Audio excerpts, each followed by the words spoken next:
3 araw na pagpoproseso sa lahat ng dokumento ng pamahalaan. Yan ang isa sa mga balak ipatupad ni President-elect Rodrigo Duterte. Ang hindi makakasunod, kailangan daw magpaliwanag. Umaaksyon si Marlene Alcaide. Nag-leave pa sa trabaho si Mary Ann para kumuha ng birth certificate. Pagdating sa opisina ng NSO, mahabang pila ang sumalubong sa kanya. Kung anuin mo naman sa init ng ulo mo, wala ring mangyayari. Kaya mahabaan na lang ng pasensya. Sa opisina ito naman ng LTO, inabutan namin ang inaantok ng si Dexter habang hinihintay ang kanyang student permit. Dapat pag-aralan nila maigi yung proseso para mabawasan yung tagal, yung inip ng tao. Si Aling Pinky naman, inabot na 1 taon ng paglalakad sa death claim ng kapatid na makukuha sana sa SSS.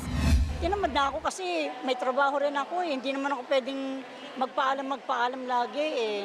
So sayang yung araw ng trabaho ko.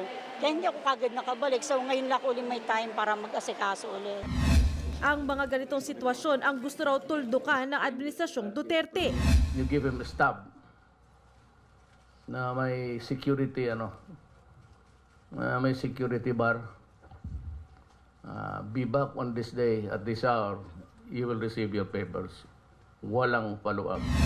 Sa oras na lumagpas sa 72 hours ang pag-release ng mga dokumento, kailangan daw ng paliwanag mula sa kawani ng gobyerno. Marami naman ang natuwa dito. Pero bukod sa mabilis na proseso, sana raw maging maayos din ang mga pasilidad sa mga opisina ng gobyerno. Ang problema lang yung init, nasaan na yung mga pondo. So mas maganda siguro yung convenient din ng mga magkukuha ng documents kasi para at least masasabi namin yung mga binabayad, nagkikita din. Sa ilang ahensya naman, balak isulong ang online application para mabawasan ang pila sa mga opisina. Maybe we could explore the technologies available not only to the government but to the public as well so that we can hasten the transaction period. Marami po tayong pwedeng gawin dyan. Kailangan lang natin magkaroon po tayo ng mas responsive na IT partner. Umaaksyon, Marlene Alcaide, News 5. Be sure to come back. Use 5 everywhere. Copyright 2016.